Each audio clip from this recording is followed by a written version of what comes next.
convinced actually did any drinking, because if that's the case, why didn't he get mutated at some point? I like Pathfinder's 2E 4 degree of success. Crit success, crit failure, a critical success or failure is a DC plus or negative 10. Natural 20 automatically raises its degree by 1. Natural 1 lowers itself by 1. So anybody who's played D&D or Pathfinder now understands what this is. Everybody else is like, no. Zax, sing. All right, guys. All right. Hold on. Get the karaoke up. Try to find the lyrics. No, I got it right here. You're That's only half the song, though. No, we're doing the whole song? We would have No, we can't do the whole thing. No, we don't have to. Yeah, no. We're gonna do the Susie section right here. All right. Okay. More to what is it? Reach the stars, fly fantasy, dream and dream. All right, let's do this. Give us a count. All right. 3, 2, 1. Turn around. Tell me what you see in her face.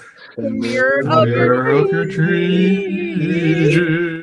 All right, that's enough of that. Welcome, everybody. Welcome back to instead of the Upside Down Rewatch, we are the Upside Down Watch. Yay! Woo, blind through. I'm so excited. Hello, everybody. We have worked all year to get here, and it has been definitely a journey, and I could not have asked for a better panel to do this with. But today we start our coverage of season 5 with episode 1. So please do me a favor, hit that like button, subscribe to the channel, share out the stream with your fellow Stranger Things fans. We'll be covering each episode each week with a watch party every Friday at 8 p.m. Eastern. Now, we're going to be discussing episode 1, The Crawl. There will be spoilers for episode 1. We are not going to dip into episode 2 as best as we can. I know we're going to try, but we're going to try to stay away from all spoilers past episode 1. So those of you in the chat who have seen it, either if you've seen episode 1 or the full volume, please note that we're only going to be talking about episode 1. Please don't drop any questions or spoilers past that. I think that's everything out of the way. Rachel, how are you doing?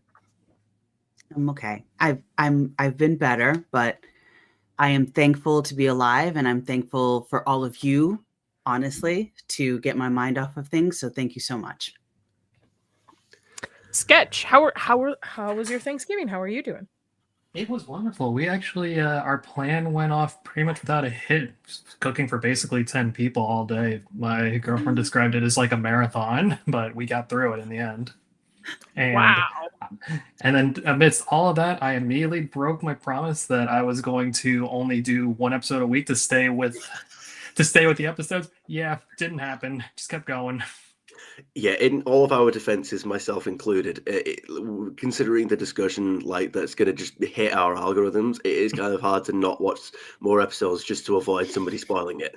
No amount of muted words and word permutations is going to keep me safe. It's like, well, I already started. Might as well just see it through. I can't hear the word permutations now without thinking of dispatch.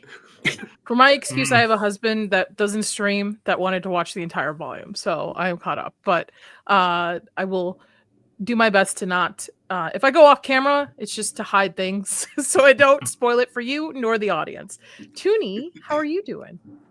I am splendid as always, thanks. I'm actually looking forward to tonight because we're going out. Now that's so. I'm in 2 modes that I've got to try and decide between. Either after this stream, I could not go to sleep and just stream in the morning because I feel like I'm just in that mode and I probably shouldn't be.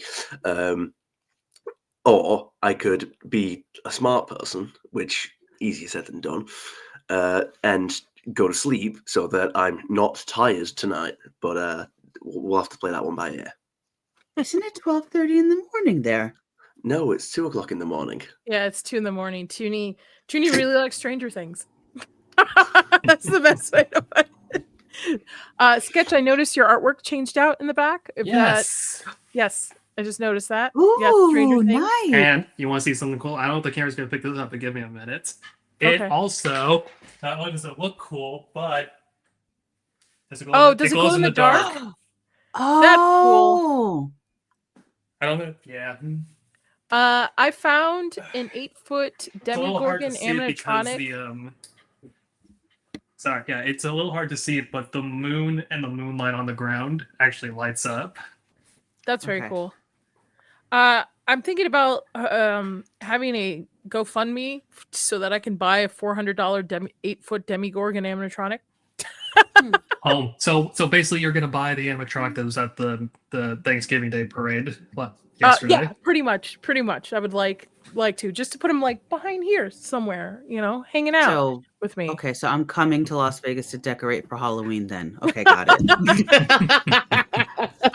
We've got some people in the chat. Let me say hi to everybody. Blue said, I admit it, Nadia, I watched 2 to 4 with my kid today. I don't care. I enjoyed it. I feel overall the social media people are being too nitpicky, and I'm going to be sad with its ends. I agree.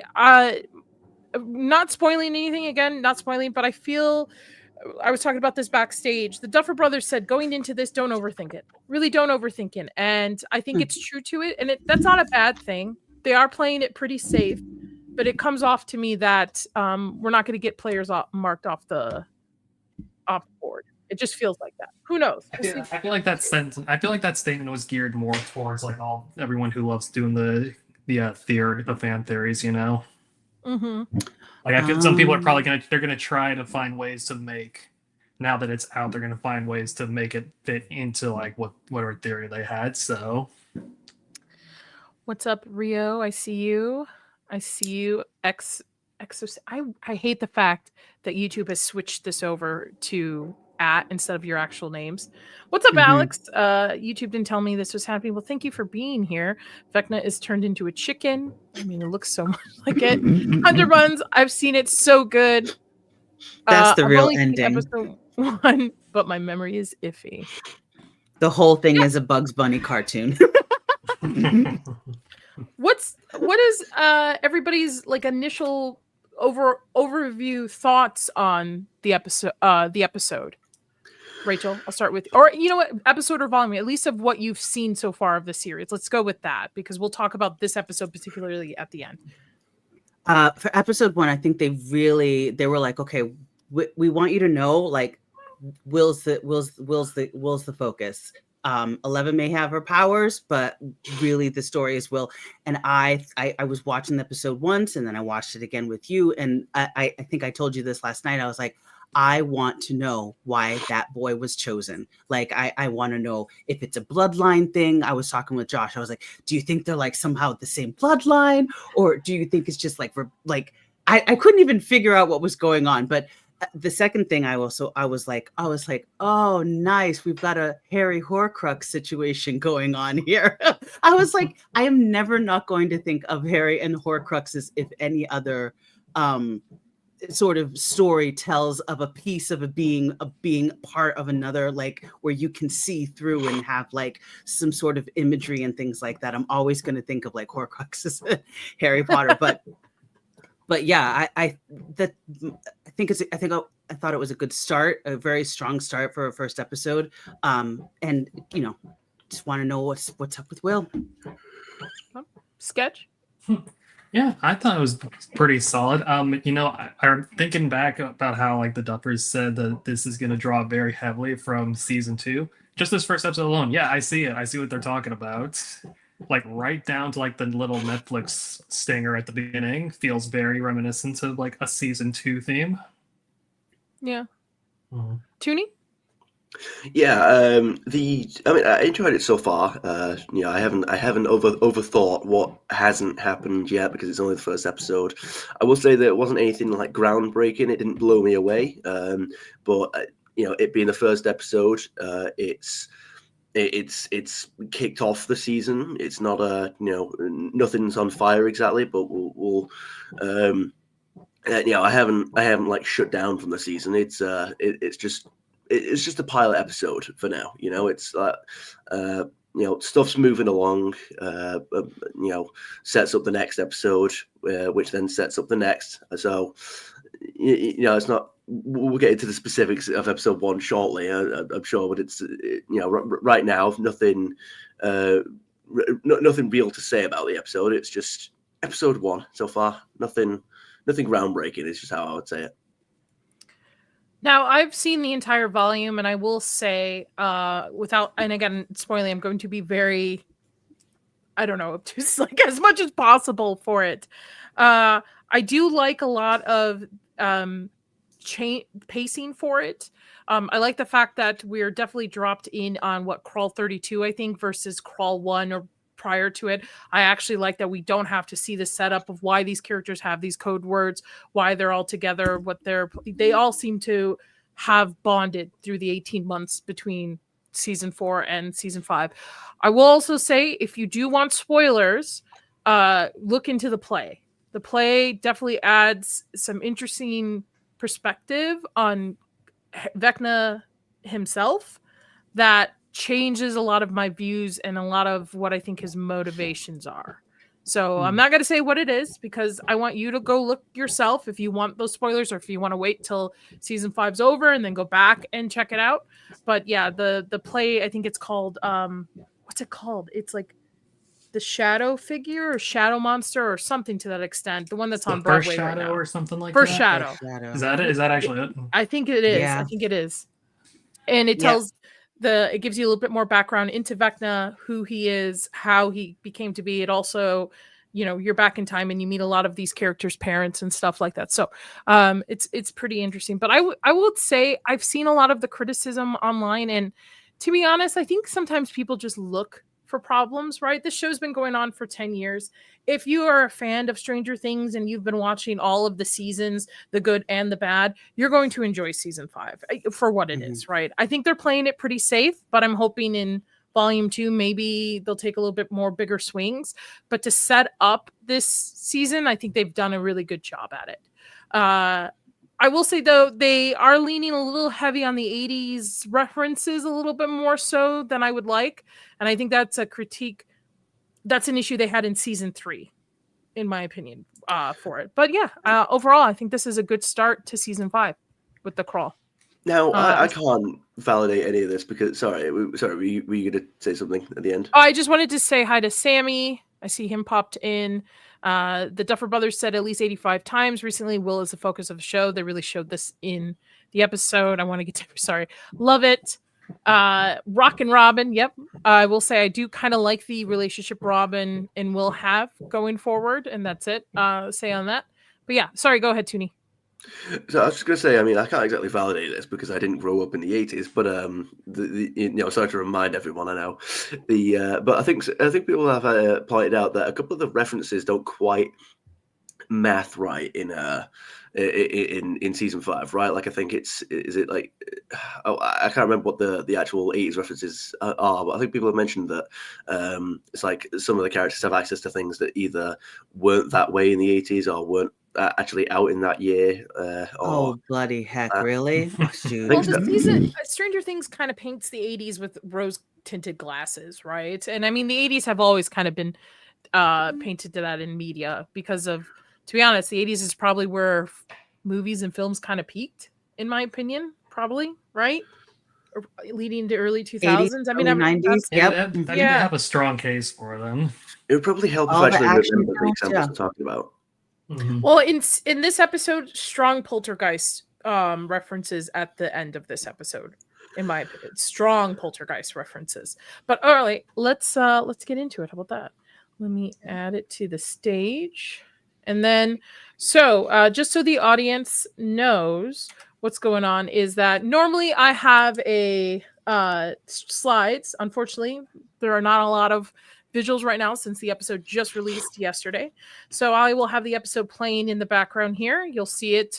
There's an overlay obviously with YouTube, but we'll have talking points. I've got a couple of points while we're going through this. If any of the panelists wants me to pause, stop, we want to expand on anything else, just let me know.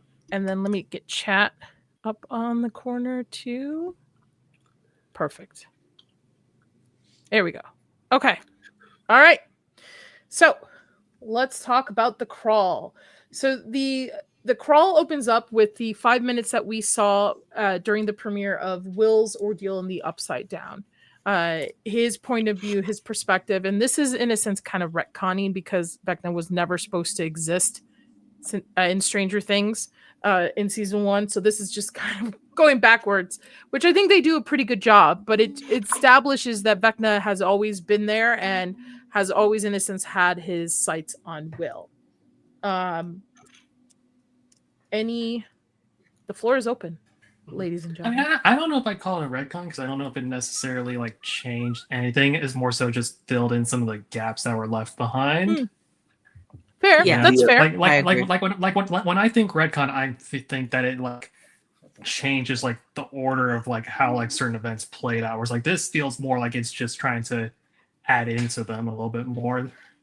Add try more to the lore. things, especially with like how it's become expanded beyond just one season. Trying to explain like, well, if Vecna existed, where was he this whole time while Will was in the upside? I was like, well, here's your answer. Here's where he was. Go on. No, go ahead, Toonie. Go ahead. I was going to say in relation to the retcon thing is that because now they're actually trying to put like an intelligent attack behind Will's disappearance in the first season, whereas but like in the first place it was just you've got this raging animal from this strange dimension that nobody understands, the Demogorgon. It's just whatever, we don't understand it, but it killed a deer, it kidnapped Barb.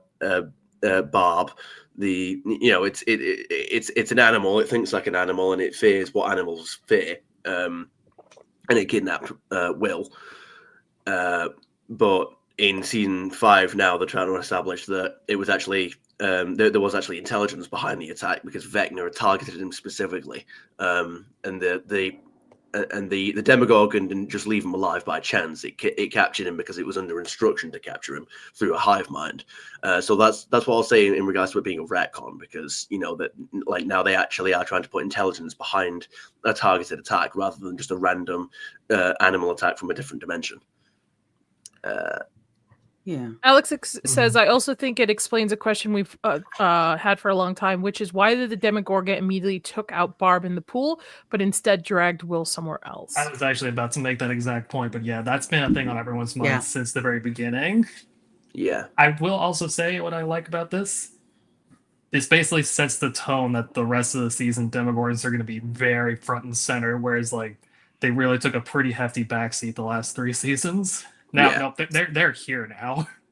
So is it then Vecna who opened the door through the Demogorgon? Because Demogorgon don't have telepathic abilities. So who opened the door for Will to be kidnapped? I guess they're gonna probably get into it like later on if it hasn't been answered yet. But I still would probably just easiest answer is that Vecna did it. But maybe I think what they're going for is the idea that Vecna can I think the idea that they're going for is that Vecna can use his powers maybe a little bit weakly, like compared to if he's there in person, but he can use his powers through somebody else if he knows, like if he's say like controlling the Demogorgon, he can like move a door that's in front of it, even if he's not there like in person. But the Demogorgon would have to be there so that he can see what he's doing, I guess, maybe. Kind of like remote viewing, where a little bit. Yeah. A bit like how in Empire Strikes Back, when Vader chokes the guy through the screen, it's like, well, you can't just force choke anybody on any Death Star, on any Star Destroyer. He has to like see what he's doing, so to speak. Maybe. Yeah, it's Goku instant transmission rules where he has to know where he's going. I think. Yeah. Well, I don't know anything about Goku, so. I know Volume 2 is supposed to answer more on the Upside Down and Will's connection to Vecna. That's what the Duffers said. We'll finally get the answers about what the Upside Down is and also why it's frozen in time as well in Volume 2. So I'm just curious if there's like more, obviously the easiest explanation usually is the most correct one, right? The simplest one is usually the most correct one. And the most correct one of who opened the door for Will to be kidnapped would be Vecna. And Toonie, you might have something to the fact that he can't like just say, okay, open the door, but if he's seen through the Demogorgon, he can then or someone use his telepathic or someone in a sense. I am very surprised by the title of this episode because I thought it was going to be more like a dungeon crawl, and it actually, you know what? Looking back, it is kind of like a D&D dungeon crawl that they're doing, different. But you never split the party. You never split the party. Never So, split the party. You're doing the Rachel. suicide mission. You're doing the suicide mission. Mhm. Rachel, did you have anything to add about the Will opening scene of him in the Upside Down being? No, and by the I way, just heavy alien references in that. Yeah, well, while both Sketch and Toonie were talking, I was trying to figure out like what made you think it was like retconned, and now I understand like the whole. I think I agree with both of them. I think they were just expounding upon what they had now, and the first season, you know, they didn't think this was going anywhere. So now that they're in this final episode, they're like, oh, let's make an explanation as to what would happen there. Start the story off there. And plus they have more money now, so they can do CGI stuff. So I they will were say just the like, put it in. organs look good. They look up. The Exactly, upgrade to them exactly. looks great. Yeah.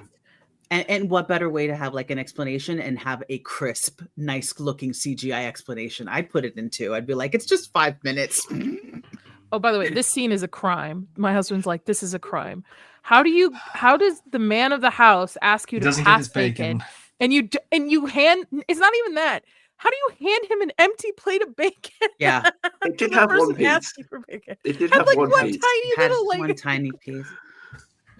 your My silver Ted needs to bacon get head. fit, Thank you man. for- Yeah, man. What? You can't insult a man like that. He even asked twice. I mean, So we've we're had in justice for Barb. We've had justice for Bob. What about bacon for Ted? Bacon for Ted. Bacon for Ted. Yeah. No one Bacon respects for Ted, and I agree with them. Well, I will tell you, Alex, don't talk about Rachel's silver fox like that. Have you seen him? Have When you he seen showed him up on the premiere, carpet? Both Rachel and I were like, who? No, it was Toonie and I. Who the fuck is that? Yeah, he's. I love that in that scene. Is Mrs. Wheeler is. It says, "Well, what do you want me to do, Ted? Kick him out?" And she goes, "Is that an option?" Yeah. So we are in present day Hawkins that is under siege. You know, cut to Hawkins. We're now militarized quarantine zone after season 4's earthquake. The military has completely patched up Hawkins with these steel what would they Plates. be Like considered? steel Plates? plates. They're basically Which I plates, think are yeah. into play. Big metal That's band-aid, I think they call it. into play at some point. The core group, we've got the group kind of split up, but they're kind of together. So you've got Robin and Steve who handle the radio station. You've got Hopper, Eleven, and Joyce. Everybody's seen the 11 montage of her training. And then you've got the boys with Mike, Lucas, Will, and Dustin in school as well. So the groups they're together, but they're and Nancy and Jonathan, who take him off the board, guys. Anyway, Robin broadcasts a coded radio message, playfully obvious to the group, raffling the team take Vecna down for the night's crawl, which we get into that this is, I think, their 30-second crawl, where anytime the military burns a hole to get into the Upside Down, they're kind of distracted. That's their way of being able to get in there as well and kind of survey the Upside Down in sections so that they can find Vecna. The objective for the group is to find Vecna. This is not hiding from Vecna. This is not having Vecna come to them. They're on a manhunt to find Vecna for this. And then you also have Max, who's still in the coma as well through it. I think that covers the group on core. Now you get some interesting dynamics, and I wanted to ask you guys, I feel Dustin really kind of deserved the bullies. Yep. At this Oh, you point. think so? I was A-okay up until he wrote Hellfire Club lives in blood on the door. I was like, you should have just left the snake, man. Yeah. Just leave the He snake had and him. just yeah, that's it. I would- But no, I would've after said- that, I was like, you deserve this. I would have said not even like go for the snake, because I mean, again, it's like it is actively like bringing attention to yourself. I mean, I did understand the group's point when they had him for that, because I mean they had his back when they were all the bullies were ganging up on him. You know, Lucas, you know, like Watson, like a main character, all his other mates. You know, even though they're not even though they're not like the physical brawlers of the team, they still backed him up. because of course he did. But they did pull him to one side and say, like, look, stop trying to get their attention, stop trying to get them to fight you, because we're supposed to be looking for Vecna. It's like, I get that you want to avenge Eddie and you want to like respect his memory and all that, but stop trying to pick fights with people stop trying to pick fights with people that you don't need to. And then obviously Dustin then goes the extra mile and then antagonizes the bullies even more with Hellfire Lives, and you're like, it's like, look, I get that you hate them. I get that they probably deserve it, but there's a time and a place, and this is not it. Yeah, well, you wouldn't have much of a story if characters acted purely rational. Well, he also looks like Eddie with the mullet, the rings and stuff. He's trying I like that little piece of his costume. Yeah, he's got his rings now. Mm-hmm. He looks so old with those rings. I'm not like the sass back to Steve is getting old. It was old in season 4, but I tolerated it because the kid's growing. But now he's literally watched, and I get it. He's going through stages of grief, and somebody's like, it's been 18 months. Honestly, grief is not linear. People go through grief in different waves. Things hit you. I mean, it's been it's 3 years since my mom passed away, and there are days that are good, there are days that are bad. So like, I'm not knocking him on going through those stages and grieving his friend. What I'm knocking him for is the fact that I don't like how he's written as almost like an edgelord, in a sense, like a sassy edgelord back to the people that have been there for him. Like, I get it, Eddie was an icon, like a role model to him, but Steve was there first. Steve basically told him, like, you can be nerdy and still, be a cool kid. Eddie teaches him, like, fuck the haters. You can be you can be into whatever you want. So there's a mix there, but it's just, I don't know. It's the sass back, and I feel like it's setting up in volume 2 for something to happen to someone to kind of rebuild that or reconnect that relationship between Dustin and Steve.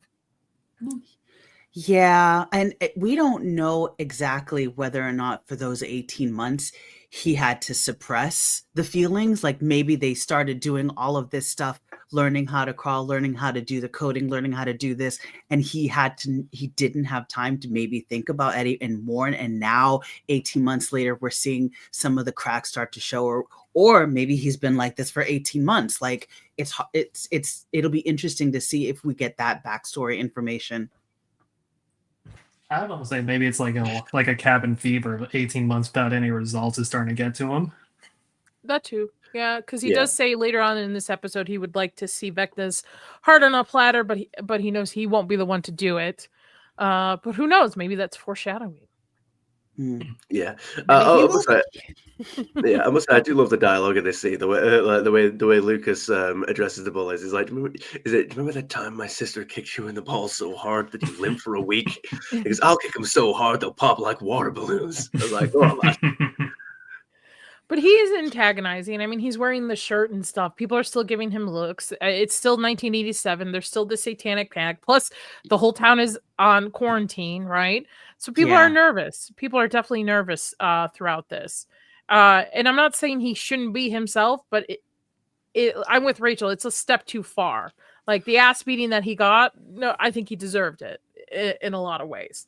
He did it to himself by writing that message, especially when you consider that the jocks pretty successfully convinced everyone that it was Hellfire who caused all this to happen. Yeah. It's well, that's also another thing, isn't it? It's that everybody believes that Hellfire is somehow responsible. So him saying Hellfire lives, Hellfire Club, it's like, yeah, but that's not. It's not the time for it, because it's optics, it's like, look, you're not respecting Eddie by wearing the shirt that everybody like currently thinks is like the reason the world is ending. Yeah. I mean, it is what it is. It's going to give him a nice arc later, I think, where he kind of learns to be a little more mature with his anger. To bide his time until the time is right. But I do agree though. Jake the Snake did not deserve what happened to him. Okay, in this episode. I thought for a second that the snake was a prop, so I was like, I thought the snake was a prop later, but no. Like a rubber snake that he put in there? Something like that, yeah. Oh. Anyway. Oh, hold on. Shoot, I don't have my phone. You can actually call that number. 765-303. Did they Oh, do is 2020. it another Murray setup where they have a pre-recorded message for it? Yeah, they do. Yeah. Nice. Yeah, All it's pretty right. cool. It's pretty cool. It's a military message about it, but yeah, you can actually call that number. So just be aware, everybody. You can call that number on the thing. Dustin, for $5 Canadian, Dustin grew up to be a goblin. Wow, not even an orc, just a goblin. Wow. Goblin. No, I think he's What's trying this? he's trying too hard to be Eddie, but not realizing one of the best features about Eddie's character was that he had heart in it. Mhm. And Dustin, I think, is just mad. And again, he's going through grief. Mhm. He's just mad. I appreciate this side of Dustin because we really only seen him be the comedic relief. So now to see him be self-destructive side is interesting. At least that's true. Yeah. But They did actually. Sorry, go on. I do miss. Hold on.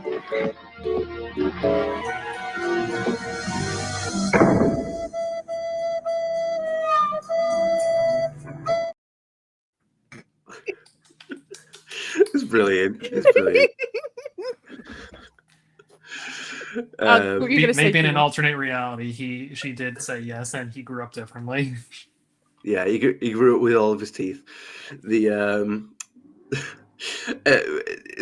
like the gang does actually point out to him that it's like, well, Eddie wasn't focused on whether or not people liked him or saw him any differently than they wanted to. You know, like everybody thought Eddie was this crazy freak with a demon cult.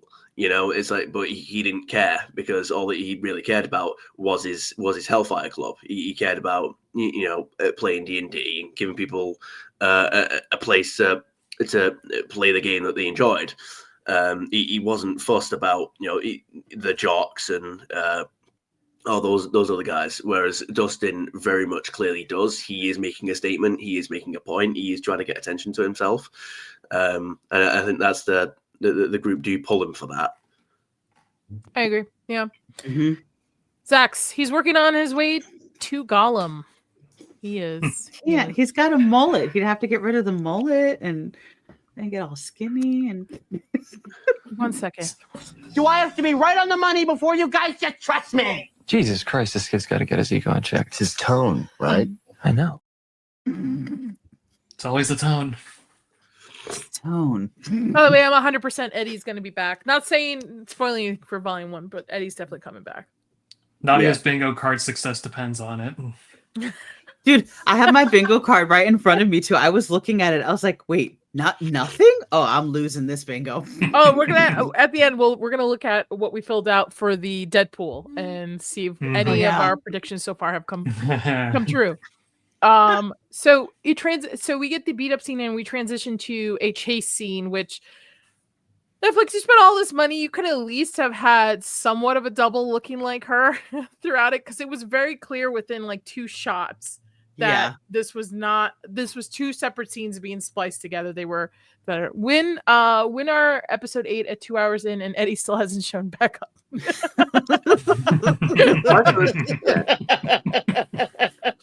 He's coming back. Guys. I swear he's coming. He's coming.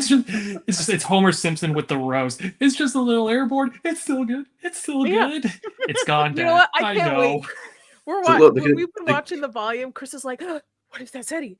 What is that, Eddie?" And he's like, "I was like, oh, I can't wait. Can't wait Nadia's- to rub it in my Nadia's in the panel's back. face." Nadia was in the background at that opening shot of Holly's like, look, Holly sees Eddie. Holly sees Eddie. Yeah.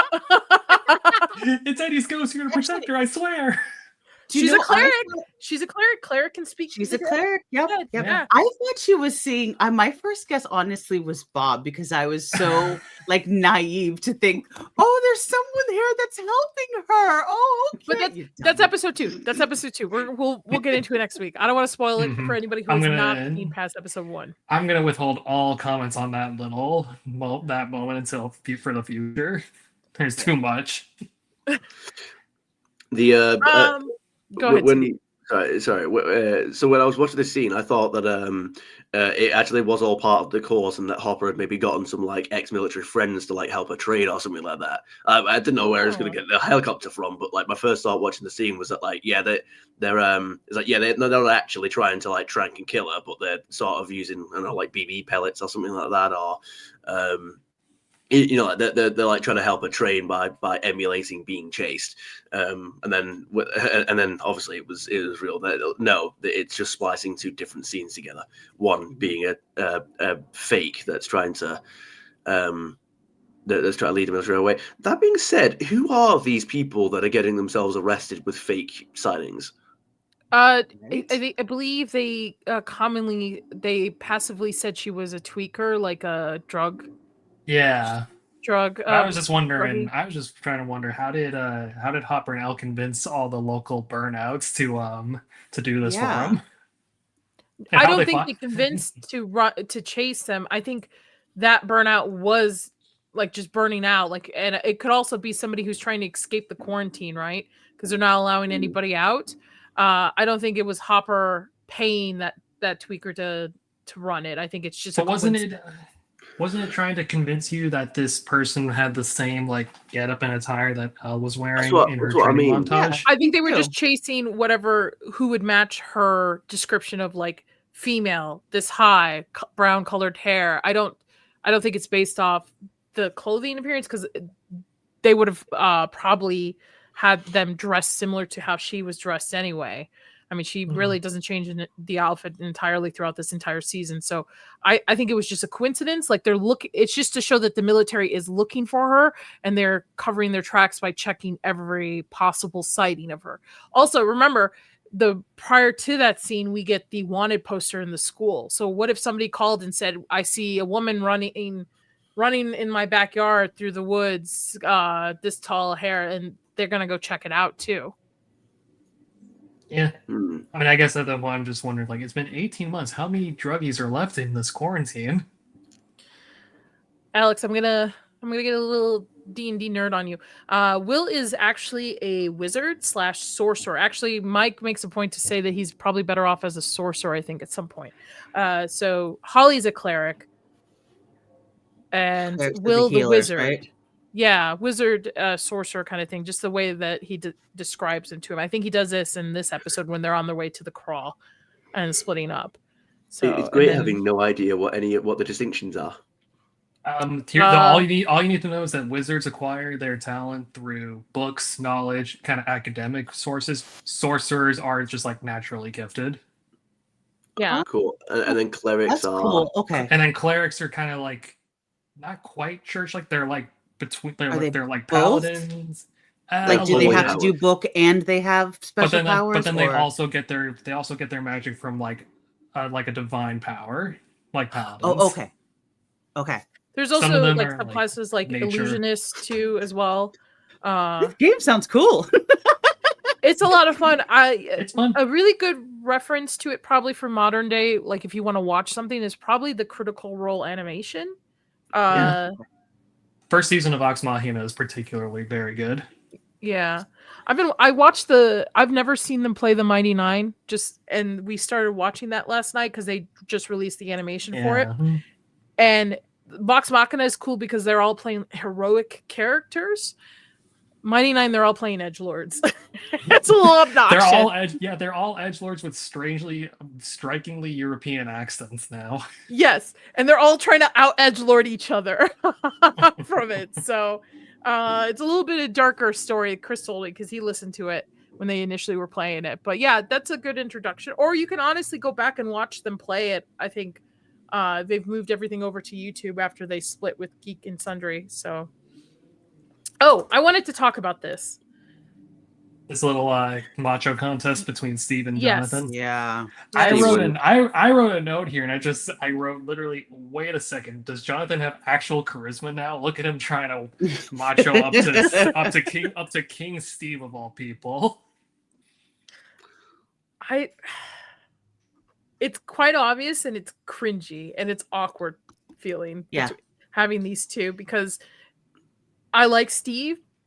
Bro, you're like stepping in on somebody's relationship. Like, even if it's a bad relationship, they should figure it out.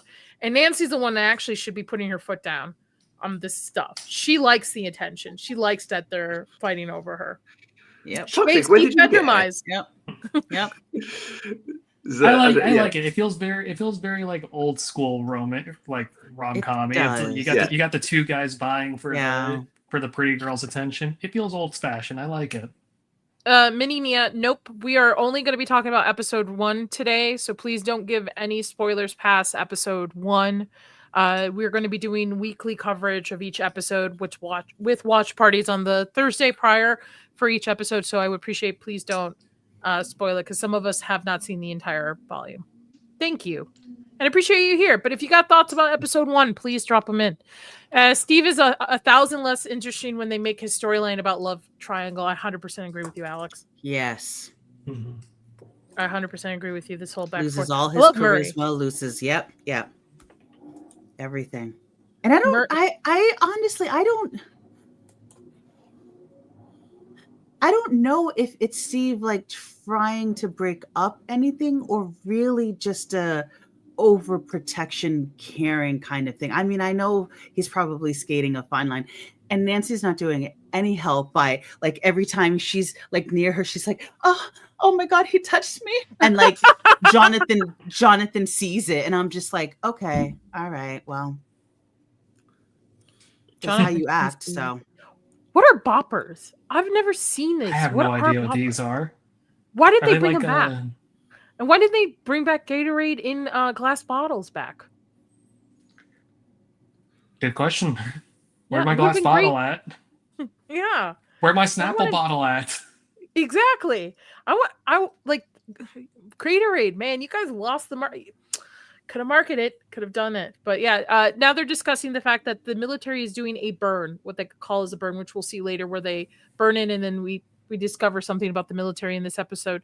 And then that they do the crawl when the burn is happening, just so that they can fly under the radar. And by that means they're able to follow Hop as he's in the Upside Down through radio signaling. And which is interesting to me. Would cell phones work in the Upside Down? Rachel said From no the because 80s it at needs a least? tower. But doesn't like a radio also need a tower to work, and it works just fine? I don't know, because a radio is radio to radio, so I can understand where they would have Hop's radio Yeah. bouncing off the van, thus hopping back to the radio tower in the communication. But if you don't actually have a cell phone tower in the Upside Down, I don't think it would work.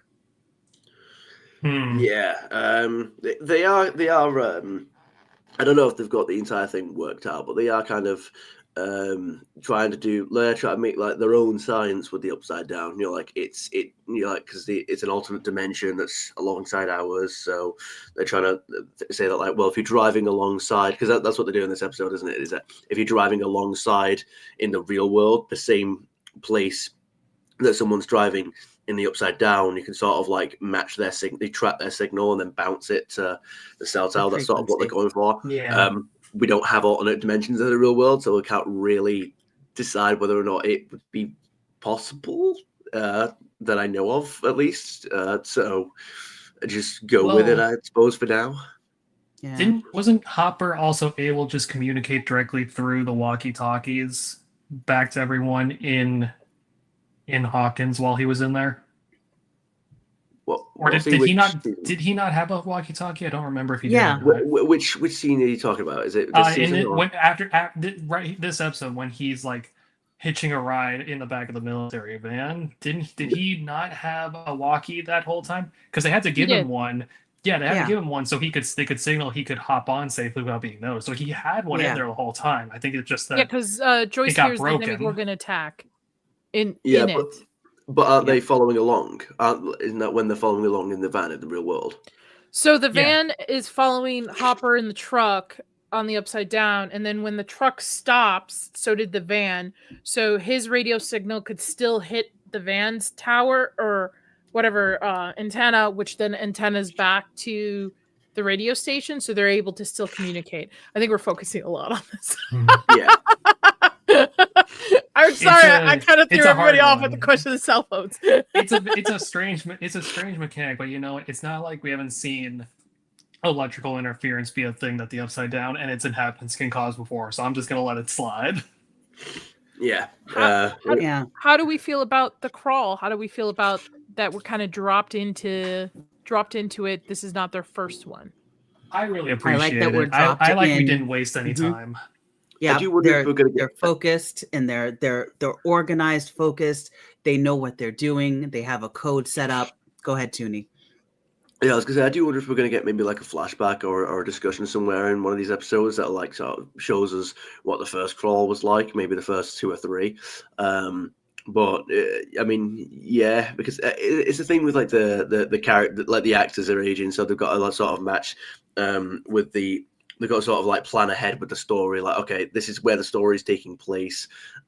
It's a year and a half later, and because of that, we can't have this be their first one. We've got to make them experience and say this is like the 33rd one or whatever it is, or the 32nd one, whichever one they're on. So, what was the question again? How do we Would you feel have- about we're being dropped into the 30th or 32nd crawl versus the first? Yeah, well, it's. I mean, it just matches with the timeline, I think. So, yeah, it wouldn't make any sense this much time in that it would be the first one. I don't think, at least. And how do you guys feel? And I'm curious more so with Sketch. No offense, because he's the only other one that's played D&D on the panel. One of the offense critiques. taken. One of the critiques that I was on a panel last night talking about was an individual said that too heavy on the D&D references during just overall in the volume. But Nah. and I feel like I thought about it. And I'm like, it might be too heavy on it, but that's what the show is. It's literally based off of.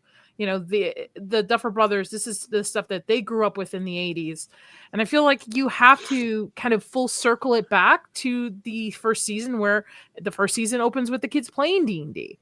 And I don't think we've gotten a lot of D&D references other than monsters being named in the last couple of seasons. Yeah. We really I actually do appreciate that they put way more, like with the crawl, Joyce's codename being Dungeon Master. Mm-hmm.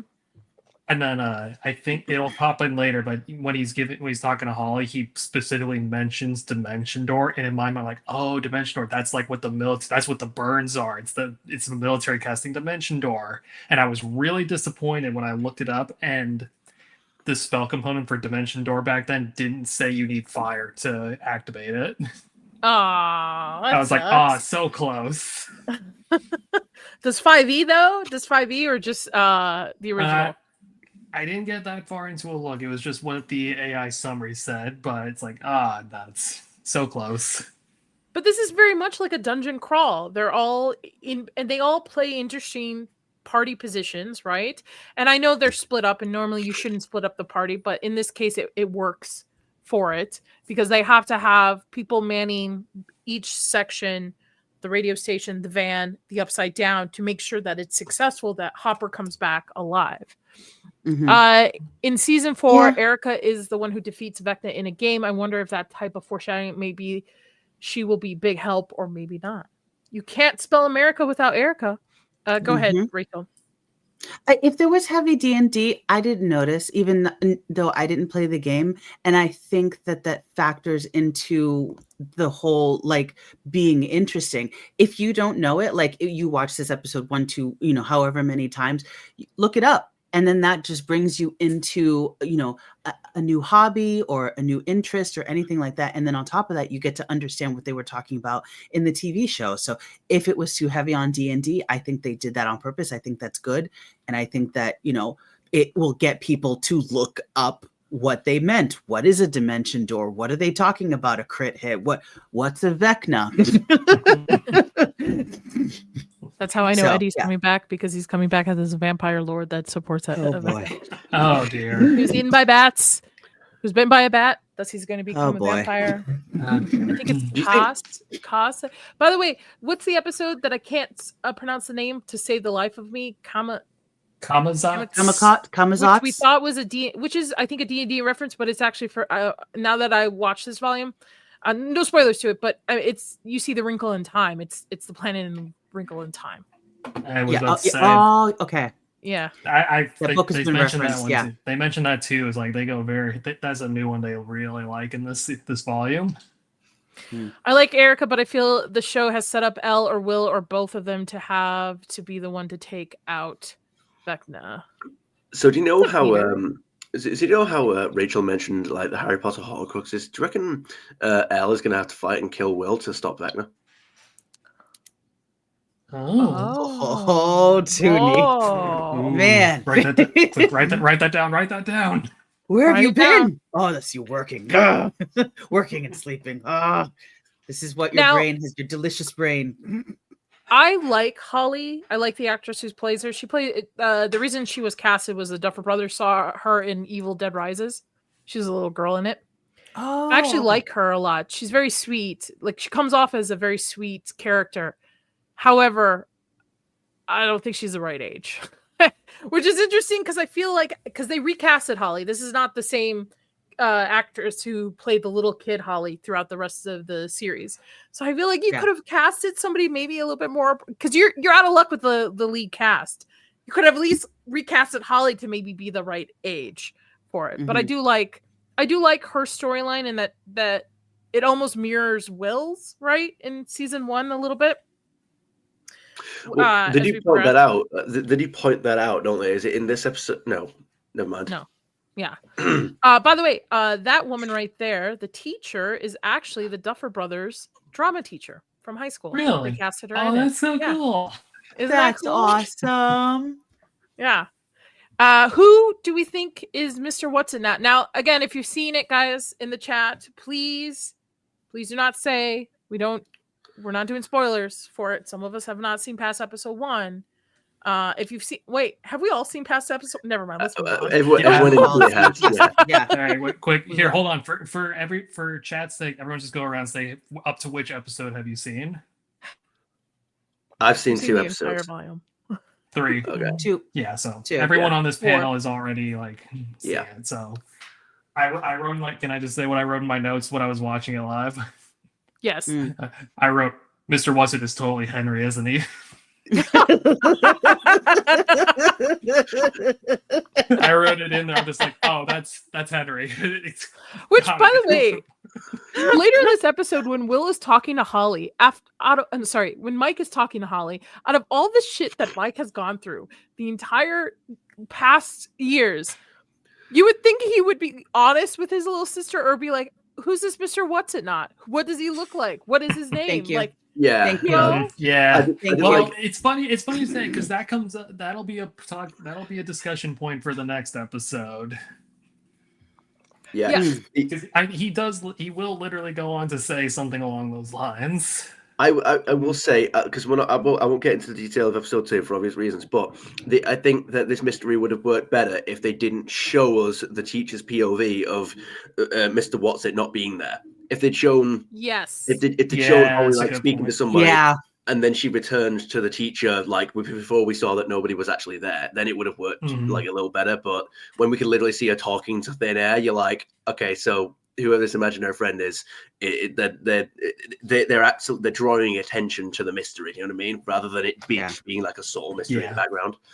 I wrote that's definitely Eddie, hands down, I know it. because Holly's a cleric and she sees the dead and she's seeing the spirit of Eddie. I have my And little she's- Eddie she's- sign over here with and candles. Holly will be the one to cast Revive Dead and bring Eddie back. Yeah, Thank yeah. Thank you. Yeah, we all know. Toxic is Coming screaming right now. And Nadia, let me guess, Nadia, that Erica is going to roll a nat 20 to get the power to revive Eddie. That's how that's going to work. Yeah. Eddie's coming back. Eddie's alive, guys. In some way. Eddie will show up. Is he alive or is he coming back? Which one is it? Like, he's not alive, but he's alive in some way in the Upside Down. okay. We're Gonna gonna get that get- in writing. He's going to be on screen at some point in this entire season. Okay? I love that your camera Right. keeps freezing. Does it? Oh, I'm sorry. It does, yeah. We're now meeting Dr. K for the first time, played by Linda Hamilton, who it comes off very much that she is in charge, which is a different dynamic than we've seen with Dr. Owens in the military, where is it Colonel or Sullivan. Lieutenant Sullivan. Sullivan. It's Lieutenant Yeah. Sullivan has to well, I mean, she's higher rank, has to answer to her, where last season Sullivan was the big boss, which is very interesting. And here she is dissecting creatures and things that she's found from the Upside Down, which this one just looks like a gaping vagina. I'm sorry. When they cut to it, it's just like, are you just going to stand there, Sergeant Ramirez, or did you have something to report? It's like, I mean, yeah. If I was that guy, I'd be very confused as to what I'm looking at there. Mm-hmm. He's still perplexed by the tentacle in the cage. yes, which obviously was foreshadowed to come back in some way, right? Yeah. Somehow. Of course, that's a Chekhov's gun if I've ever seen one. Yeah, this big massive like tentacle creature in a test tube in a lab note that's off limits. You're like, yes, that thing is a. There you are. But behind tempered glass too. Like, of course, it's going to break out and kill someone at some point, isn't it? Super safe. That creature is that creature is the thing that you find in the video game where you go into another room, access a console, and then all of a sudden you hear the glass shatter in the other room, and you're like, shit. That's like a Resident Evil 4 thing right there, isn't it? Run! Yeah. Also, I have something to ask you guys, because I brought this up and I'm curious. I forgot to bring it up in the opening scene, but when we're looking at the Upside Down in the opening scene, did it come across as the tentacles or the veins around were shedding its skin? It almost looked like shedded snake skin off of those things, right? That's been a thing for like ever since like the beginning. There's always been like shedded skin looking like textures on like the trees and everything. So I feel like they overdid it a little bit. Or they're definitely way more prominent now. That might just be like, maybe it's like a technology thing. Oh, maybe. All right, continue with her with Doctor, which this I believe reveals. Obviously, they're after 11. She needs the girl for some reason. She needs 11 for some reason. This feels like a little bit like a whiplash to me, because like last season, Sullivan's whole thing was eliminate Al. Now it's no, bring her here. Yeah, this was a big reveal. This was cool. This was hardcore. Yeah. Having the base in the Upside Down. That's crazy. Yep. They would have to bring so many generators into there because there's no power source to the Upside Down. So much. You got to wonder, like, with how effective the Demogorgons are shown to be, even a single Demogorgon is shown to be, how are they able to keep this place fortified or even set it up with the armies of Demogorgons and exactly? Like, unless Vecna like knows what they would be trying to do, and he's just like, yeah, I'll just let them do it. Like, the answer is always fire. Lots of fire. Yeah, but I have a theory of what it is, but I don't want to spoil. Well, no. Is it a spoiler if it's a theory? It's a spoiler. Okay. It leads to a spoiler for episode 3, and two of you have not seen episode 3. So, but I have a feeling how they were able to probably have Demogorgons not attack the base in a sense. Yeah. Okay. So. I know. Oh, wait. I should clarify. I haven't seen up to season. I've seen through episode 3.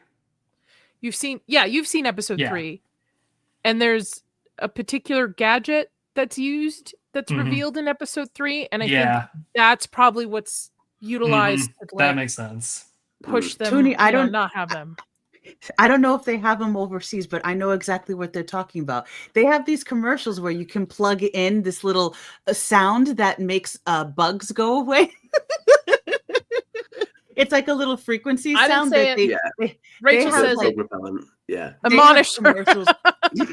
Well, I know what you're talking about because I've seen Markiplier play 4 Days in the Wasteland, but I've not. Which is a great game and it was a great Let's Play as well. But no, I don't know if we have those here because I haven't really seen them in the wild. So I'd have to look them up. Yeah, I could really do it playing that game. Okay. Moving on. Yeah. What's up, Bobby? Hi, Bobby.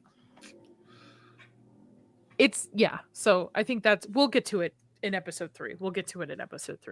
Actually, I think we're going to be done with this volume by the time volume 2 gets out, and then we're right into volume 2, and then we've got, or maybe we're not. It's just based volume on 2 is supposed to release the weekend before Christmas time, right? Day after Christmas.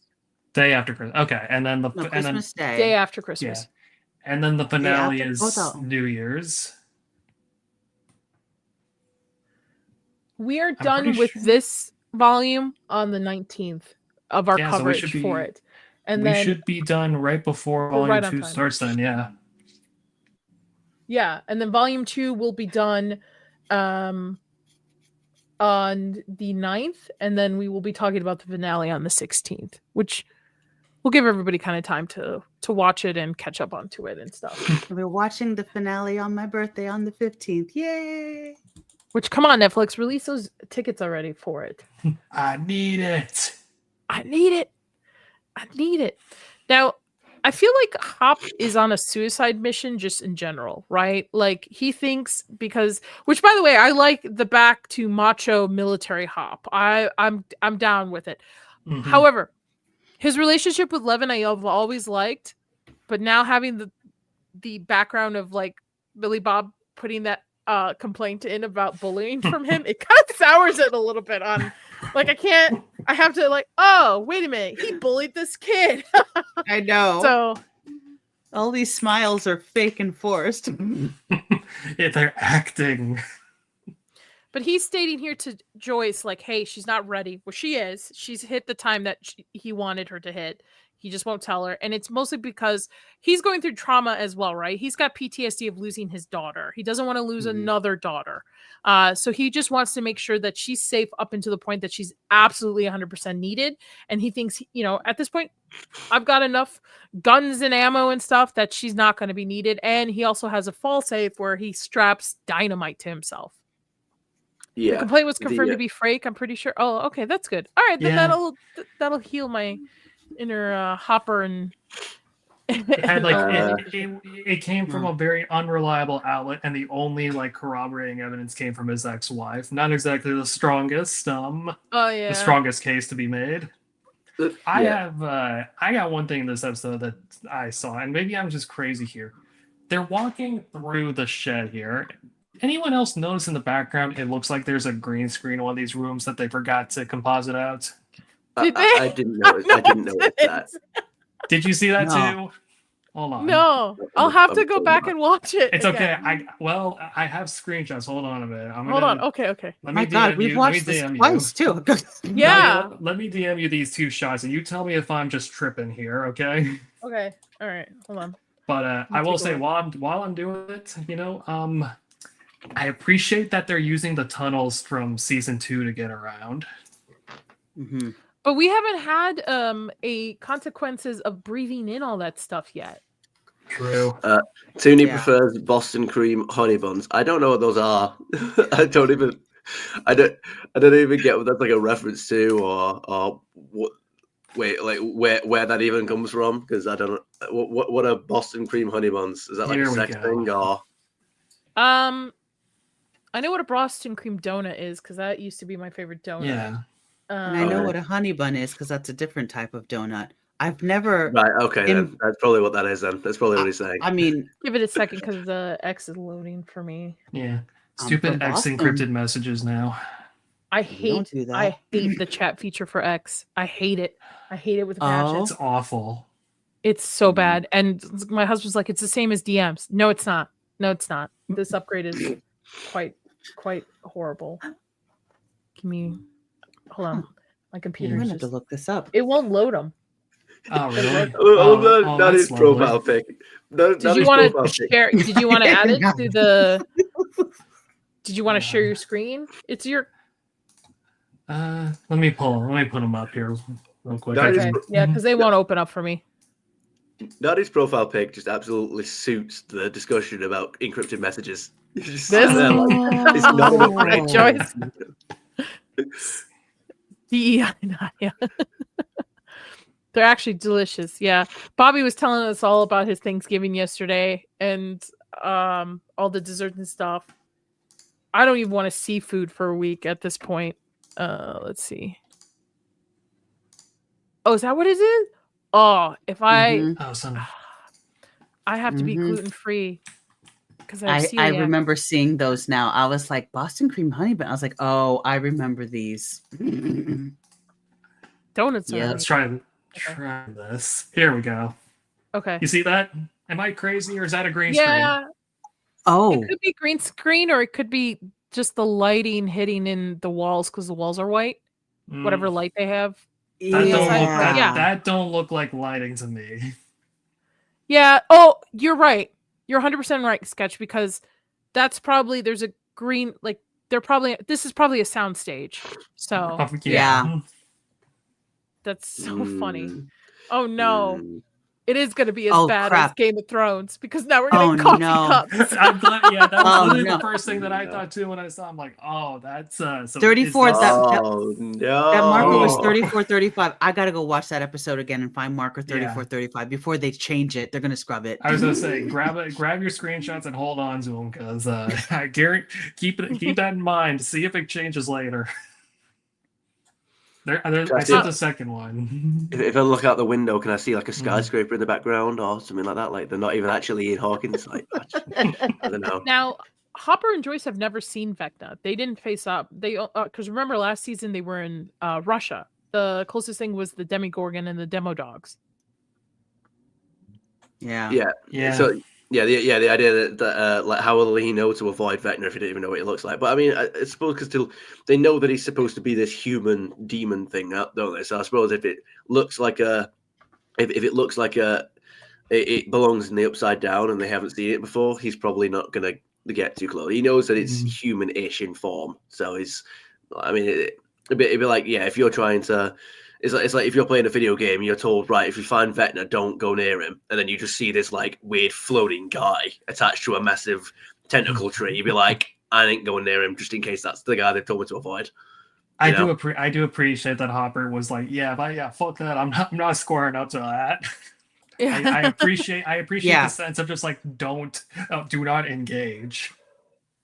But I think he was just saying that to Joyce to ease her mind because then he grabs dynamite. So I think he was ready to Correct. square up and just blow Mhm. them both to which, by the way, we've seen it in the trailer where he throws grenades that comes into play. And my husband's like, that's not how grenades work. So I've got a ton of videos that he spammed me with how grenades work. And Rachel and I were talking about this because her boyfriend is an engineer. So I was like, you both need to do your own YouTube channel and like why guns are improperly used or like grenades are in television. Yeah. Like, by the way, for those of you that don't know, typical grenades don't ignite things. Like fire does not happen with grenades unless you're throwing it at like gasoline or something. Just so you know. Yeah, well, I mean, it makes sense, doesn't it? Because I mean, it's not. It's an explosion of like shrapnel more than anything, isn't it? Rather than, City Toonie. That's his cousin, Vecna. Yeah, see Hellfire there, right there. lives. Hellfire Yeah. lives with a bloody Snake. with to hatchet. Was it scythe? Uh, A scythe. Yes. Yeah. See, Just asking. see, in my mind, I feel like the Jogs would have figured out that it was Dustin either without the message, or they would have at least blamed him for it. But just putting the message on, or just gave him all the flags they needed to be like, all right, let's go get Dustin. Yeah. So who else was it going to be? Mm-hmm. Cars don't explode when you shoot the fucking door. Yeah, they do. They do when I do. Yeah. Have you done that in like GTA? Yeah, they do. Not with my bullets, they don't.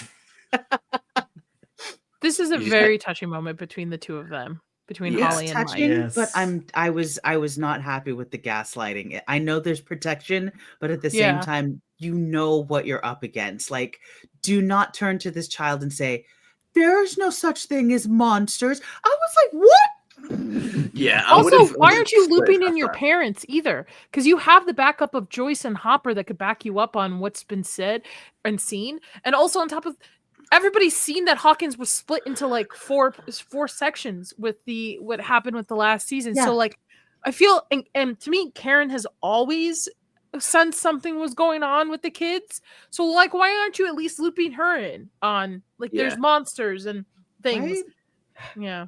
But the Yeah. plot And I must know there's continue. time travel, but there's no Men in Black flasher to be like flashing a whole town and be like, "Forget this ever happened." Like, The only I think there thing is going to be time travel in this.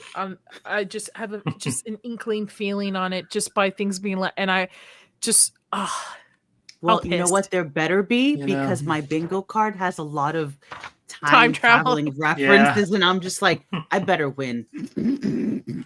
Just based off like heavy Wrinkle in Time references, heavy actually fairy tale Yeah. reference throughout volume 1 too as well, on top of the 80s references. So yeah. Don't ruin special effects for me, Don. I did write down though. I really did find this to be a touching moment for Mike trying to comfort his little sister. Which, can I ask, how does he pull this out and go, I was gonna wait a couple years, but you're ready now, in a sense? Dude, you were younger than her playing D&D. Like, how Yeah. are you saying that she's not old enough to play D&D? In the first season, you were either right around her age or younger. Yeah. So it's okay. Holly the I think heroic. it's just one of those. Yeah, it's just one of those lines that's meant to make him seem like more of a big brother. Like it's like, well, I was gonna wait a while to give you this, but you deserve it now. And it's just one of those lines just meant to make him like sound like a better brother. But I don't think they really thought about it that much. The fact that the Upside Down is stuck on the day Will is taken definitely makes me think time-related things are going to be relevant. Yep. But Wormholes. how would it be stuck on the day that he's taken? Because time wouldn't be progressing normally there anyway, because there isn't any civilization there. So it's almost like the environment has been created based on what was going on that day. Because for example, like Nancy's notebook, that would have had to have been like placed there by somebody or created like an image of the real world was created for the Upside Down, because there's nobody there to put that notebook there, is there? Nancy wasn't there in the Upside Down. So the Upside Down is a mirror reference of what's in the right side up. So even though there's no people in there, stuff I guess how does stuff manifest in that in a sense? it's almost like when Vecna did his thing, it almost like it created an image of the Upside Down, and obviously the time doesn't pass past that point because there is nobody there to pass the time. Unless we're talking about like interdimensional, where in a sense, like I'm sitting here at this desk on this timeline, but in another dimension, I'm still sitting here at this desk at a timeline, but like this cup is over here. Like it's just reflection of. I'm trying to be too smart here. We've entered multiverse theory here. It's all over. It is. Wormhole theories have been progressive throughout the entire series. I mean, Mr. Clark used wormholes. wormholes in the first season. Yeah. By the way, Domical, I know that time passes even if nobody perceives it. What I'm talking about is the fact that in season 4 they mentioned that the environment is the same as it was on the day that Will was taken, even though there's nobody in the Upside Down to alter the environment. So, for example, the notebook. Nancy notices that the pages that she's written across the seasons since season 1 aren't in the book because there's nobody in the Upside Down to write those pages. That's what I'm referring to. I know that time's passing. But who wrote the first couple of them? Because there's not a Nancy in the Upside Down to do so. Which is where the mirror reflection comes in. It's not who wrote them. It's just a snapshot. So that's why when she went to the last page, it stopped abruptly, because whenever the picture was taken for the Upside Down to be created, it stopped everything. Yeah. So I don't think anyone had to write it. I don't think anyone had to actively write it. I think it's literally just a picture. It's just mirror copied. It's just like what existed in Hawkins on that day that Will disappeared was created in the Upside Down to them. I like this, actually. I do actually like this Robin and Will moment too on it as well. What's up, Davey?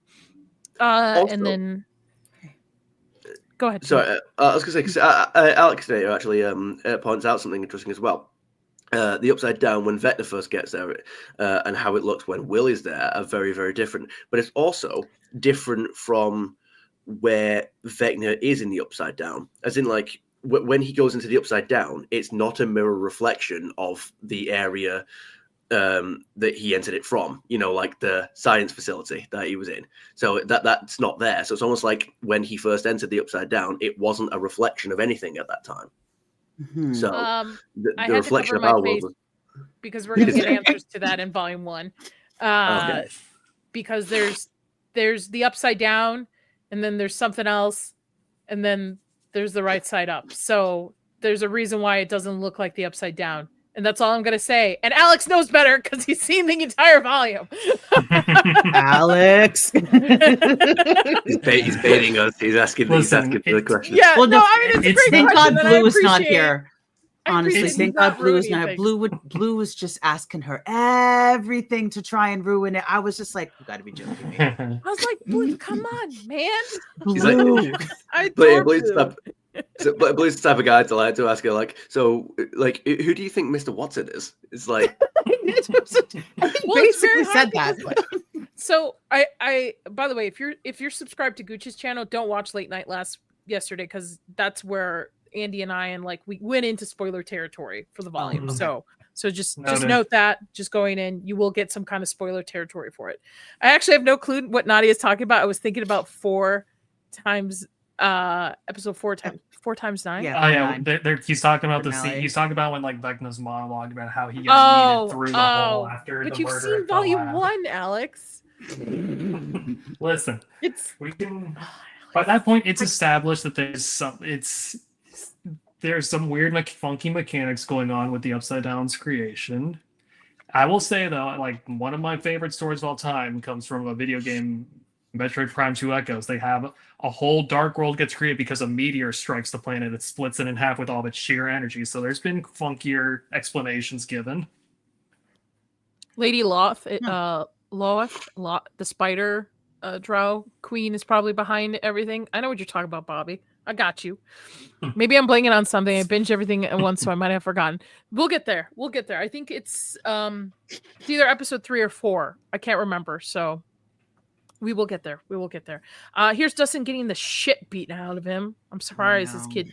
And it's also he put himself in this situation, which takes him away from the more important thing, is the crawl, right? He's supposed to be there for the crawl. I mean, it's not his. I mean, it is kind of his fault that these kids found him and he's not able to escape. But I'm really surprised that people have not moved on with the chaos in Hawkins from Eddie Munson. yeah. I feel like at this point it's just something related to Dustin and the jocks. Only Justin and only the jocks because of Jason's death. That's true. That's true. Mhm. Jason, I forgot Jason. Had to split away. Yeah, he was done with that group. He had to split. Yeah, that's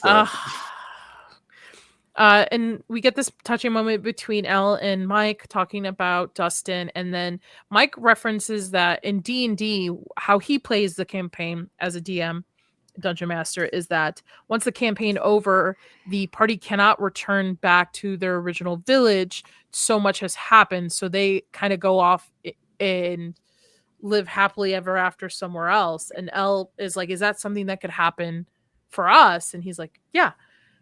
Which I think is foreshadowing. Me too. Foreshadowing that someone gonna die. Yes, die, and that these two are gonna end up together forever, probably. Yeah. Bonded trauma. It can happen. Everyone knows that as soon as you say to the girl, "I'll be home to marry you," before you go off to war, that means you're gonna die. And Mike just says like, "We're gonna live happily ever after as soon as we solve this." No, that means you dead. I mean, usually because the village did get destroyed. You're right, Bob. Yeah. I mean, what if it? Hold on, man. I just thought. Remember season 3? Remember, he's like, "Well, I light myself on fire and I blow up everyone in the village, and they remembered me as a hero." Yeah.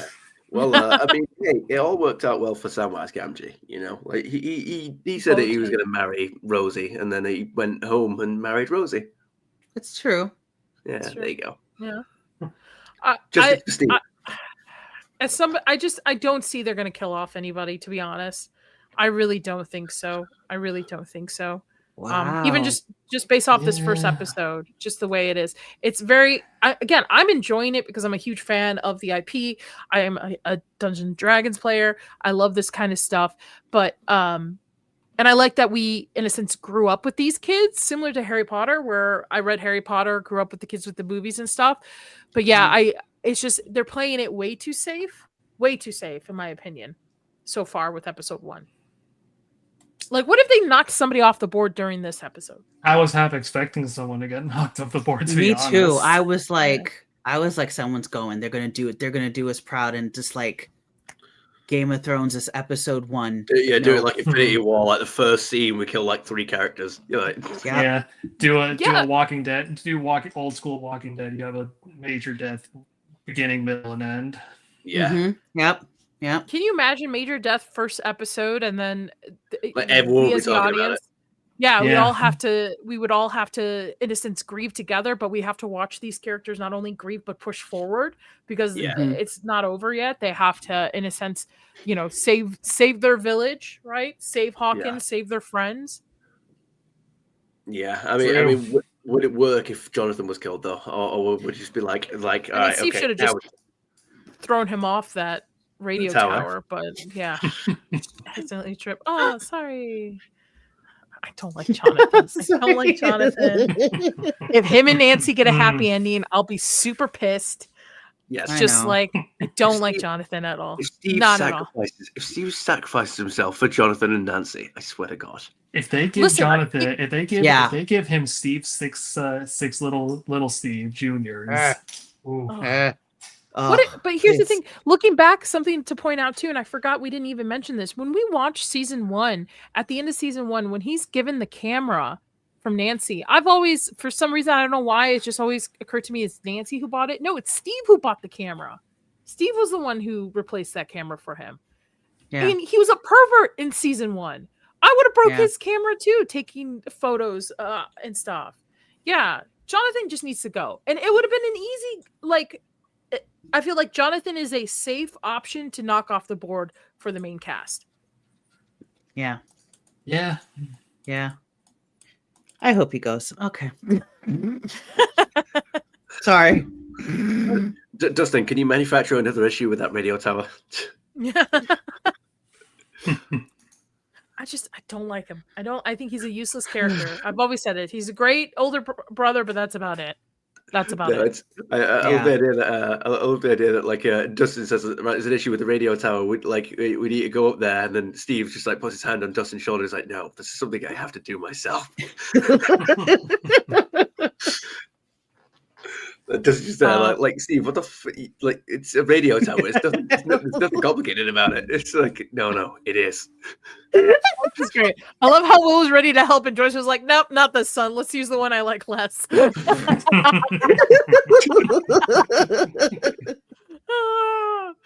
The Raven Queen, mistress of mysteries for me, Mystera. Do you reckon that Jonathan? Did you reckon that, like the actor for Jonathan like reads any of the things that people say about his character? Oh, I hope. I I bet hope he, not. probably. If I he hope not does, I mine. hope. Do you think you'll ever If see this stream?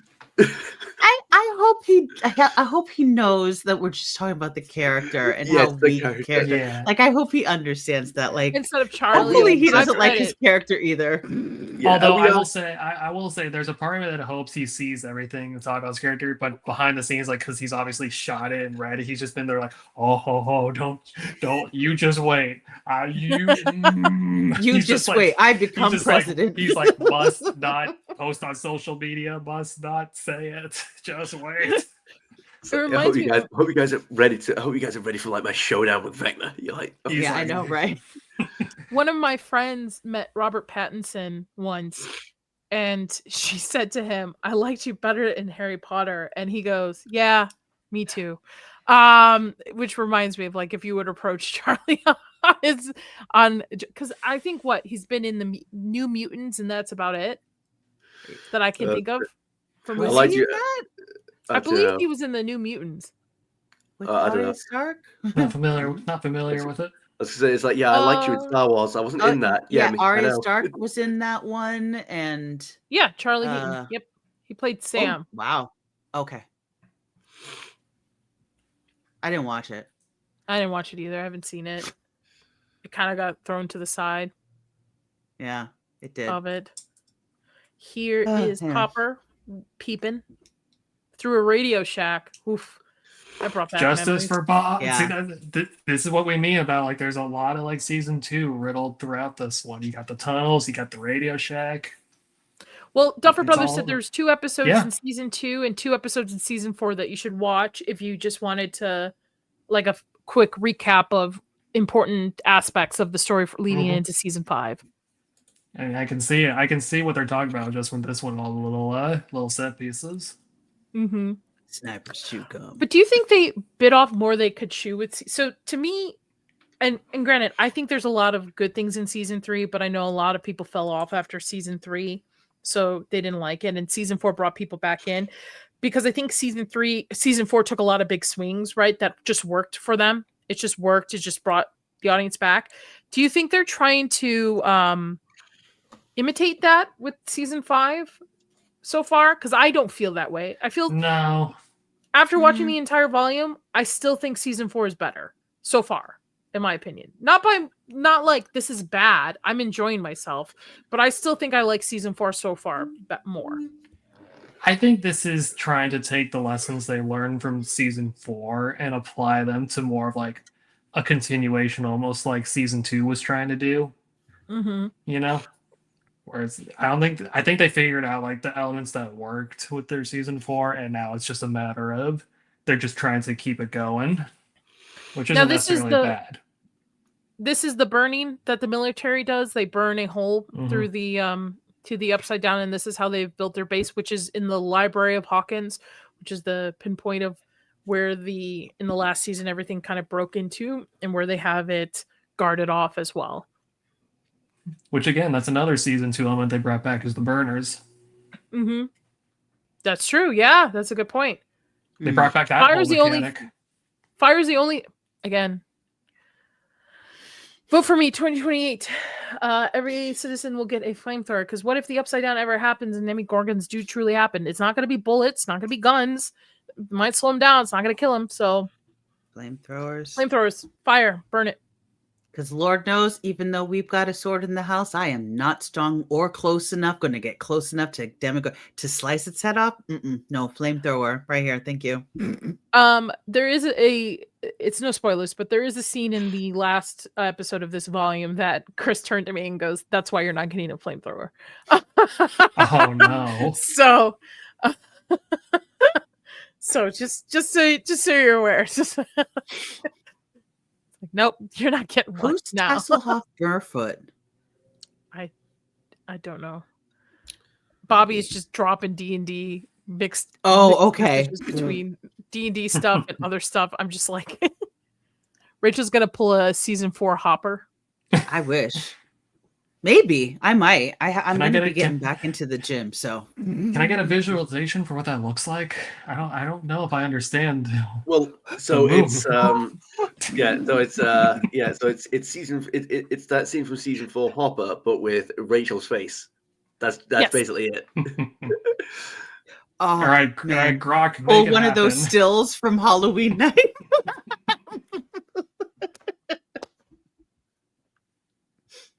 Man, there's a movie I shot that had a van like that we painted like a naked woman on the side of the van, very 80s, like unicorns and yeah.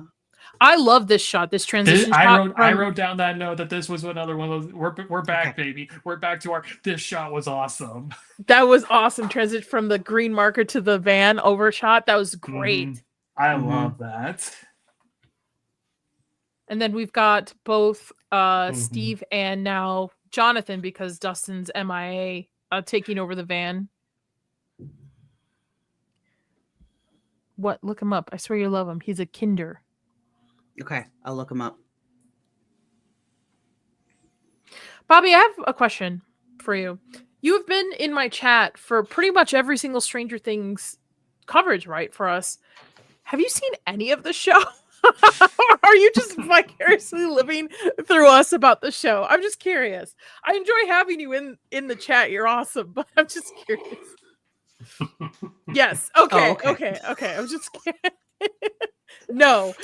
I'm pretty sure. Yeah, I'm pretty sure he said that earlier in the stream when we were talking about like the mirrored reflection. He was like, "I'm just talking shit. I haven't seen any of it." I'm pretty sure I've been saying that. He's there.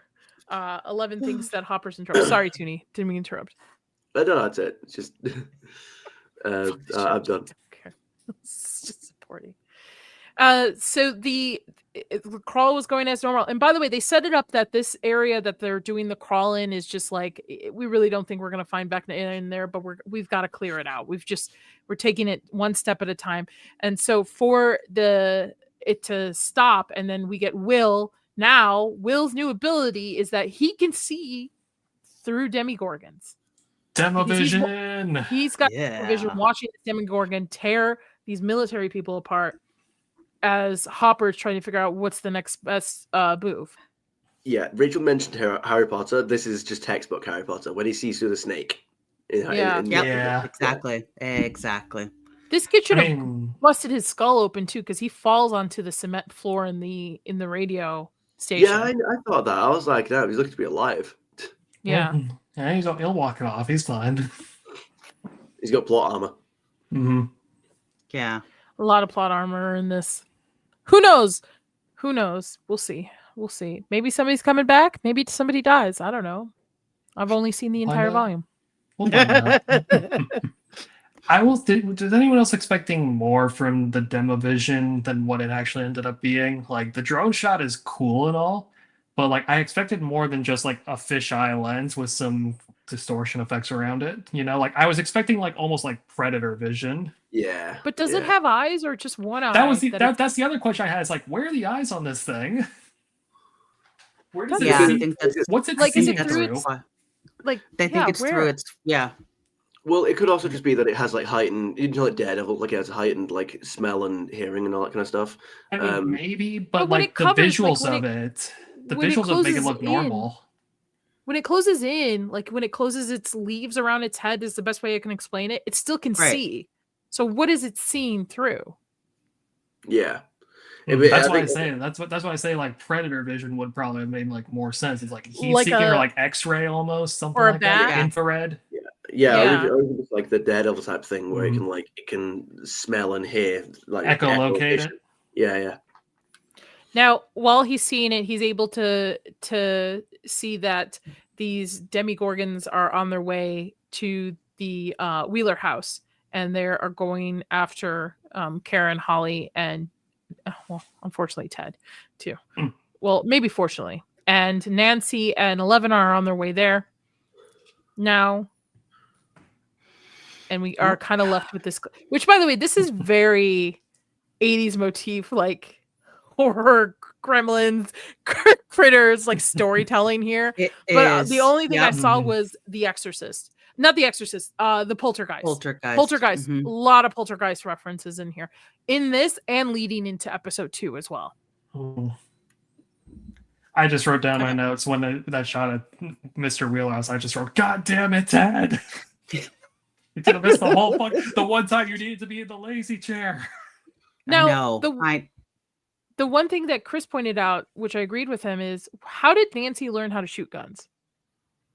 Probably from Ted, who probably at his age, on average, during that time, probably served as well. I think he might have mentioned it at some point, maybe or not, but probably. So I expected like maybe in the cliffhanger and we get the next episode, Ted's going to be a badass, right?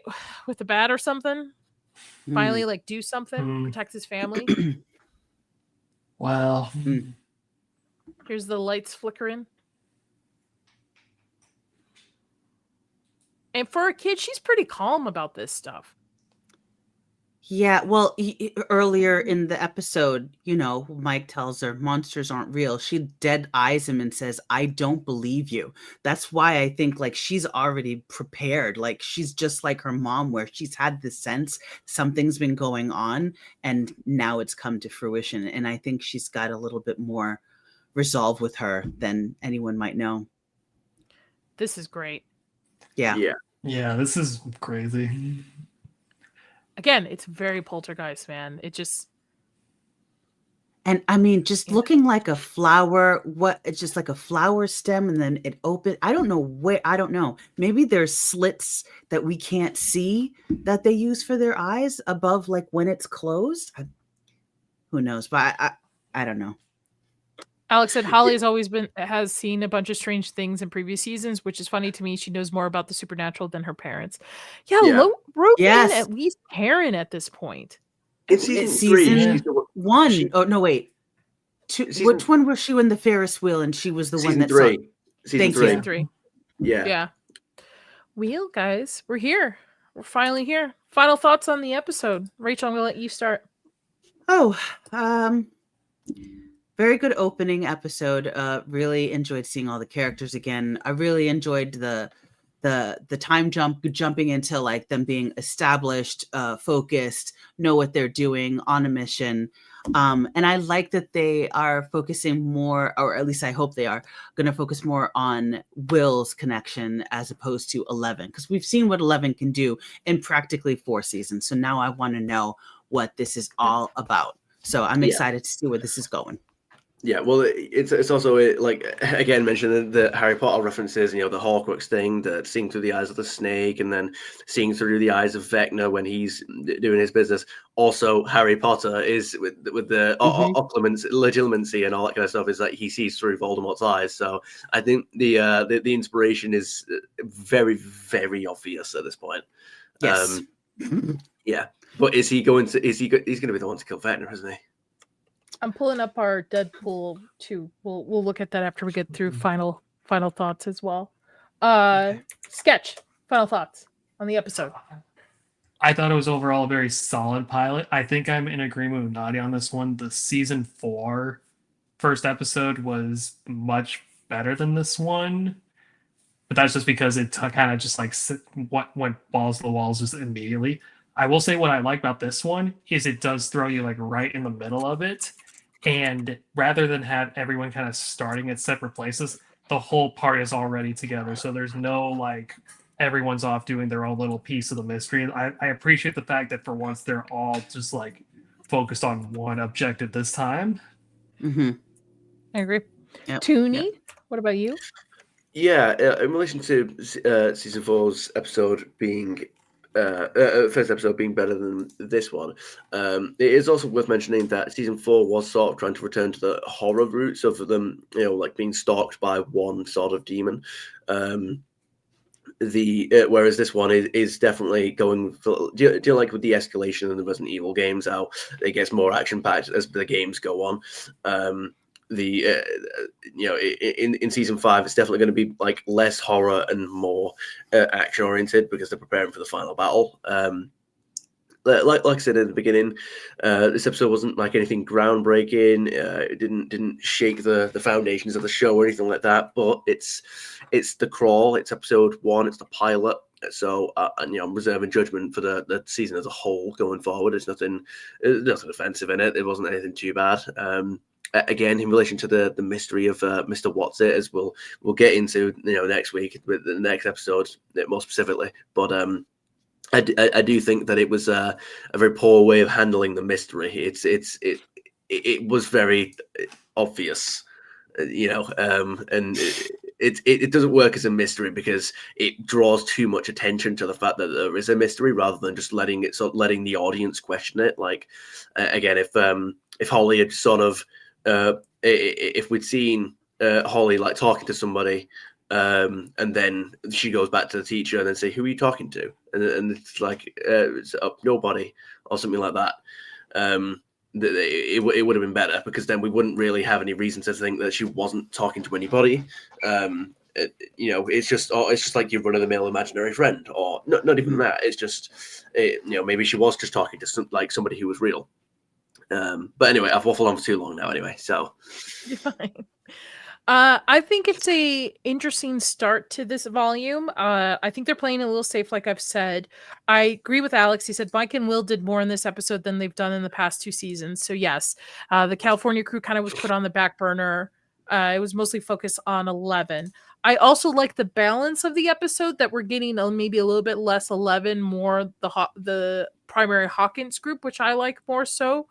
Time will tell where this is going, right, with the entire volume. But I would really like them to take some big swings. And take some big swings, guys. Like it's just you might as well. I stand by that. I still think volume 4, season 4 is better right now. in my opinion, but a strong start. Yeah. Strong start. I like that we're dropped in the middle of crawl number 30 something versus crawl number 1. I like that. I do like Hopper and Eleven's relationship. I like Will taking a stand against his mother in a sense, like we're leading to that. But yeah, I just take some big swings and make Jonathan the main character. Yeah, Alex, get out of here. I don't like the Nancy, Jonathan, Steve love triangle. Don't like it. Don't like it at all. Don't like the change in Dustin's character at all. But we'll see. We'll see as we continue. On that note, let me pull up the Deadpool real quick. Let's see if we got anything that we're going to mark off. I don't think so, though. I think we actually lose points on this episode. Yeah, Hopper. We're gonna look at the volume 1 stuff. Max, volume 1. Vecna possess. We don't know that yet. We don't have any clue to that. Nothing in episode Nancy, 1. she's with the person with the most violent death. Hmm. Nah, not for this Wow. episode. There's no deaths really in this episode. Yeah, Wow, I yeah. don't think we don't get any points this episode No. whatsoever. Yeah, we actually don't. Wow. I'm looking through. Yeah, nothing in this episode. You know what? Actually, you know what would be smarter? Probably need to look at the Deadpool after every volume we finish. That's a good point. Yeah, because we okay. did classify it as volume, so Yeah. So I'll put that on the side. Okay. Well, with that, what they do to Dustin? Who's Dustin? Rachel, what do you got going on next? What's going on? Oh, what day is it? Friday? Okay. I'm gonna be on Circle of Jerks tomorrow on Zach's stream. Ooh. I know, I'm very excited. I love his streams, it's great. And daily movie. Follow me on X at Elder Moliere. I've got my daily movie. We're finishing 1975 this year, and then we're going into 2026 with the movie every day paired with a holiday. So, Very cool. and then I'm Sketch? back here for Stranger Things, obviously. Okay. Sorry. Sketch. all right, yeah, I got a little batch of a couple videos I need to finish up before the year is over, so those are in full swing. I'll probably have them done sometime in the next couple weeks though, so I'll be on the lookout for those. Otherwise, yeah, I'm just gonna keep trying to get these volumes done so I can do my best not to spoil anything horribly. Toonie, what do you got going on? Yep. So as usual, Let's Plays. So I'm trying to catch up on the backlog, the pre-Spooktober backlog. We're making some progress on that front. Tomorrow we've got, well, technically today for me, we've got Phasmophobia episode 3 with Sir Harold on the way, and then we've got the Chain Together videos will be starting shortly as well. We've got Lies of P, we've got Nightmare Before Christmas, RoboCop episode is it will be releasing the day after today, technically tomorrow for me anyway. So we've all, so yeah, it's standard Let's Play stuff. And also, I don't exactly know when I'm going to start it, but my niece has formally requested that I start the original. I do a Let's Play on the original Tomb Raider games. So, yeah, I guess I'm doing that at some point. Awesome. Very cool. For me, I'll be back here Tuesday. I'll have a guest on to talk about his content that he has created, a content creator for a mini series. You've probably seen him in the chat before, Jamie. So he will be joining me Tuesday after I'm on Dooley's Take a Banana. And then we're back here Thursday for the episode 2 watch party at 8 p.m. Eastern. And then back here Friday for the live discussion at 9 p.m. Eastern. Thank you guys so much for joining me today. This is an exciting ride. Thank you guys, everybody in the chat. You guys were awesome. Please, again, share this out to your fellow Stranger Things fans. I would love to have more people in the chat discussing theories and talking about what they've thought so far on the episode. If you watch this on the replay, please leave me a comment. And just a note too, the watch parties, when they're done, they go to members only. So if you want to watch Rachel and I watch an episode, react to it, you have to become a member. But during the live, it's not members only. I just switch that over once it's done. So thank you to my panel. Thank you so much, guys, for hanging out with me. I'm very excited to be on this adventure with you guys, and I didn't spoil shit. So on that note, have a great evening and stay spooky.